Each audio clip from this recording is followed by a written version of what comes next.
Assalamualaikum warahmatullahi wabarakatuh. Alhamdulillahirabbil alamin. Wassalatu wassalamu ala asyrofil anbiya'i wal mursalin wa ala alihi wa sahbihi ajmain, amma ba'du.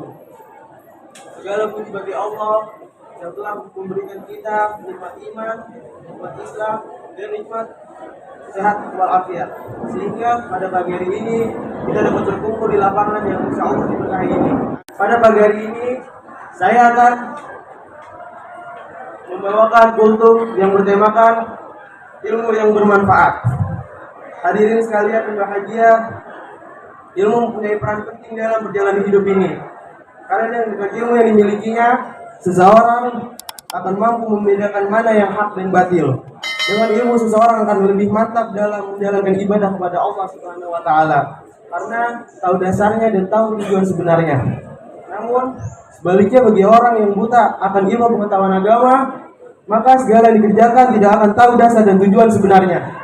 Agar hal semacam itu tidak sampai menimpa pada diri seorang Islam, maka tidak harus menyadari bahwa setiap orang Islam mempunyai kewajiban untuk menuntut ilmu. Dengan ilmu manusia bisa mengetahui apa yang tidak diketahui. Berkaitan dengan hal tersebut, seperti yang dititahkan pada surah Al-Alaq ayat 1 sampai 5. A'udzu billahi minasyaitonir rajim. Bismillahirrahmanirrahim. Iqra bismi rabbikal ladzi khalaq. Khalaqal insana min 'alaq. Iqra wa rabbukal akram. Alladzi 'allama bil qalam. 'Allamal insana ma lam ya'lam. Yang artinya, bacalah dengan menyebut nama Tuhanmu yang menciptakan. Dia telah menciptakan manusia dari segumpal darah. Bacalah dan Tuhanmu lah yang Maha Pemurah. Oleh karena itu, janganlah merasa bosan untuk menuntut ilmu. Dan di mana saja harus tetap kita cari, sekalipun di negeri Cina. Hal itu Nabi SAW bersabda, carilah ilmu walau ke negeri Cina. Hadis riwayat Ibnu Adi dan Baihaqi. Hadirin sekalian berbahagia, banyak jalan yang ditempuh dalam mencari ilmu. Ada yang mencari ilmu dengan mendengarkan ceramah agama atau pengajian-pengajian. Ada yang mencari ilmu lewat membaca buku-buku.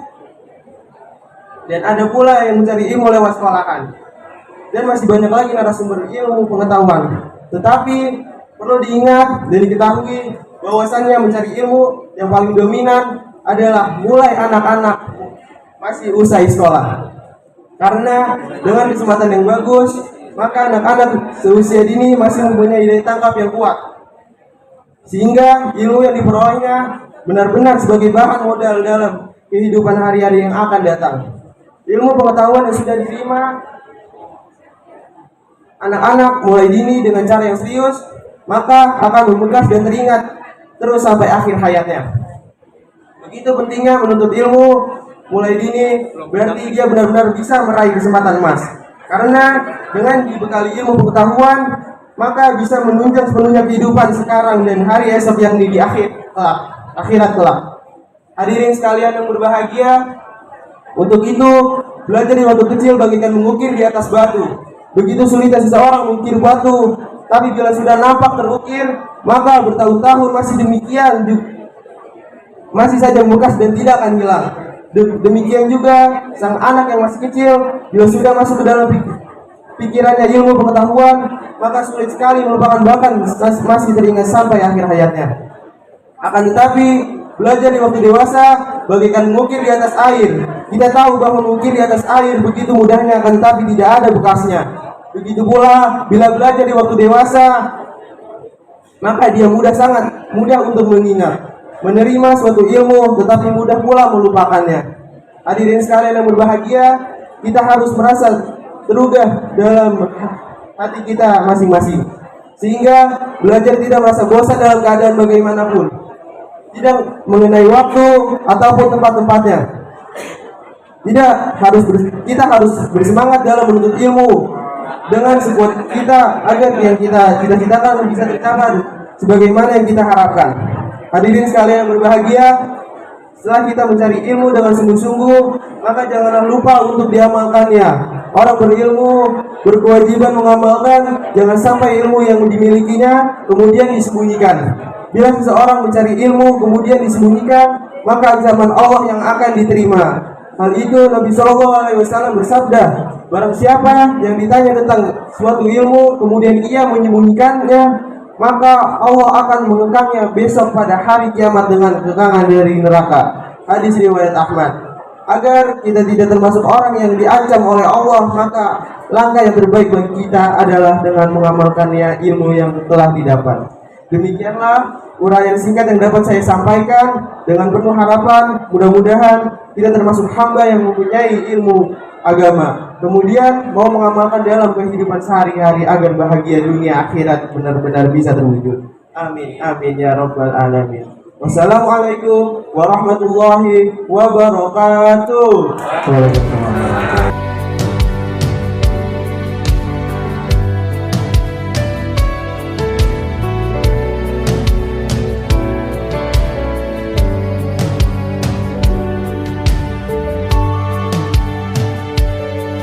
Indonesia, tanah air tercinta. Di sini ku hidup berkarya, rajut damai ragam suku agama, surga kecil yang menjadi nyata.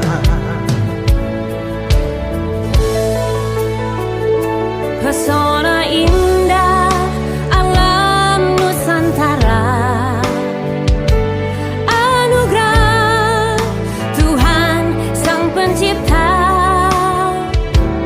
Pulau, gunung, lautan dan hutan rimba, diberkatilah bumi persada. Satukan, majukan Indonesia, dari Sabang sampai Merauke. Oh Jakarta, amalkan Pancasila. Indonesia jayalah selamanya.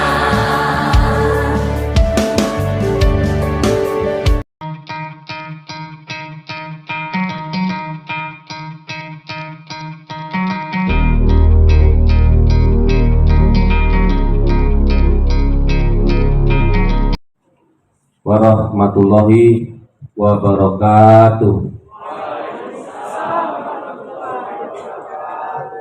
Alhamdulillahirabbil alamin wa bihi nasta'inu ala umuri dunya waddin. Wassalatu wassalamu anbiya mursalin wa ala alihi washabihi ajmain. Ya, ajakan yang Bapak sampaikan kepada anak-anak semuanya ada 3, ya. Yang pertama adalah ajakan kepada anak-anakku, kalian sebagai pelajar, jadilah pelajar yang berbudi pekerti luhur dan berakhlak mulia. Ya, jadi anak-anakku semuanya, ya, Bapak berharap kalian semuanya menjadi pelajar yang berbudi pekerti luhur dan berakhlak mulia. Ya, bagaimana caranya? Ya, anak-anakku sebagai umat beragama tentunya memiliki kitab masing-masing, agama yang manapun. Jadi tolong anakku semuanya pelajari dengan baik dan sungguh-sungguh ya kitab agama kalian masing-masing. Ya, kemudian amalkan apa yang menjadi perintah daripada kitab agama anak-anakku semuanya. Ya, tentunya yang beragama Islam mempelajari Al-Qur'an, untuk yang Kristen ya mempelajari Injil, ya, agama juga sebagainya juga mempelajari kitab masing-masing. Kemudian amalkan ya dalam kehidupan kalian sehari-hari. Aplikasikan apa yang kalian pelajari di dalam kitab agama kalian di dalam kehidupan kita sehari-hari. Dengan demikian insya Allah anak-anakku semuanya akan jadi pribadi-pribadi, akan jadi pelajar yang berbudi pekerti luhur dan berakhlak mulia. Itu ya. Terus kemudian ajakan yang kedua, anak-anakku, apa sih sebenarnya tujuan kalian bersekolah, ya, berangkat dari rumah ke sekolah. Ya, tentunya anak sekalian, tentunya tujuan utamanya adalah belajar. Bapak berharap, Bapak mengajak ya pada kalian semuanya, jadilah kalian pelajar yang berprestasi, baik itu prestasi akademis maupun prestasi non akademis. Ya, bagaimana cara mencapainya? Ya, agar anak-anakku semuanya menjadi pelajar yang prestasi akademis, maka belajarlah dengan sungguh-sungguh ketika kalian berada di dalam kelas. Ya, ikuti pelajaran dengan baik, jangan pilih-pilih ya mata pelajarannya satu dengan lain. Menekuni mata pelajaran yang satu, mengabaikan pelajarannya. Jangan sampai terjadi ya. Jadi semua pelajaran yang kalian pelajari semuanya penting, semuanya bermanfaat dalam kehidupan anak-anak semuanya ya, untuk kedepannya ya. Oke, jadi tolong berfokus pada saat anak-anakku semuanya belajar ya, mempelajari ilmu-ilmu akademis. Terus kemudian yang kedua, bagaimana cara mencapai kalian berprestasi non akademis? Tentunya anak-anakku semuanya mengikuti organisasi, baik itu OSIS, baik itu MPK, baik itu ekstrakurikuler. Ya, tolong ikuti dengan baik, berfokuslah dengan baik ketika anak-anakku semuanya ya mengikuti kegiatan organisasi tersebut. Ya, oke, berfokuslah ketika kalian mengikuti ya organisasi. Baik itu ketika kalian harus menguasai teorinya ataupun kalian harus berlatih untuk keterampilannya. Saya yakin kalau anak-anak semuanya dengan sungguh-sungguh ya mempelajari ilmu daripada organisasi tersebut, kemudian berlatih untuk keterampilannya, ya insya Allah kalian jadi anak-anak atau pelajar-pelajar yang berprestasi non akademis. Terus ajakan yang ketiga adalah Bapak mengajak anak-anak semuanya sebagai pelajar yang bisa menempatkan sesuatu pada tempatnya. Nah, apa yang dimaksud ini Bapak berikan contoh anak-anakku semuanya, ini terkait pemanfaatan ya dari sarana prasarana sekolah dan juga pemeliharaan daripada sarana prasarana sekolah. Anak-anakku semuanya, baik ketika kalian beraktivitas atau berproses ya di dalam belajar akademis ataupun akademis, tentunya anak-anakku semuanya perlu dukungan sarana dan prasarana sekolah yang memadai. Ya, sekolah berupaya semaksimal mungkin ya untuk menyiapkan ya sarana pendukung untuk anak-anakku semuanya berproses ya di dalam kegiatan baik itu akademis maupun non akademis. Tolong anak sekalian ikut merasa memiliki alat-alat yang kita gunakan untuk mendukung kegiatan anak sekalian, baik itu untuk mendukung ya untuk mencapai prestasi akademis maupun non akademis. Ya, rawatlah anak sekalian apa yang menjadi sarana prasarana pendukung tersebut ya, sehingga alat-alat tersebut ya memiliki daya pakai yang tepat ya, memiliki daya pakai yang lama, sehingga untuk tahun-tahun kedepannya sekolah tidak hanya memprogramkan membeli alat itu saja, bisa melengkapi peralatan atau sarana yang lain. Itu yang pertama sekalian, mengenai menempatkan sesuatu pada tempatnya, ini dari segi sarana prasarana pendukung. Terus kemudian menempatkan sesuatu pada tempatnya, yang lain saya ambil dalam hal belajar. Terus sekalian, pada saat kalian jam-jam belajar, ya sekolah, ya atau bapak, ya seringkali memantau bagaimana aktivitas kalian ketika kalian belajar. Mungkin ketika kalian di kelas ada bapak atau ibu guru, kalian bisa mengikuti dengan baik, ya mengikuti dengan baik dari hasil pantauan CCTV yang kita lakukan, yang sekolah lakukan. Ya, tapi sangat menyedihkan sekali ketika anak sekalian bapak ibu guru belum hadir di kelas, ya atau barangkali bapak ibu guru berhalangan hadir di kelas.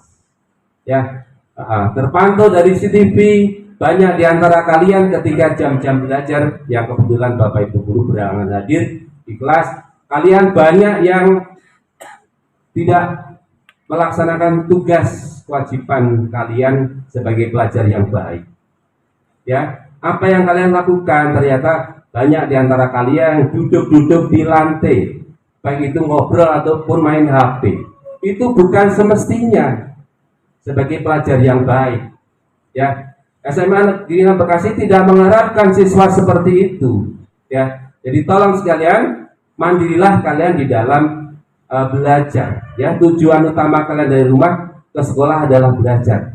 Ya, ketika jam-jam belajar, baik itu Bapak Ibu guru hadir bersama kalian, berada di tengah-tengah kalian, ya, ataupun tidak, ketika waktu belajar, tolong ya, bangun kesadaran diri kalian untuk belajar mandiri.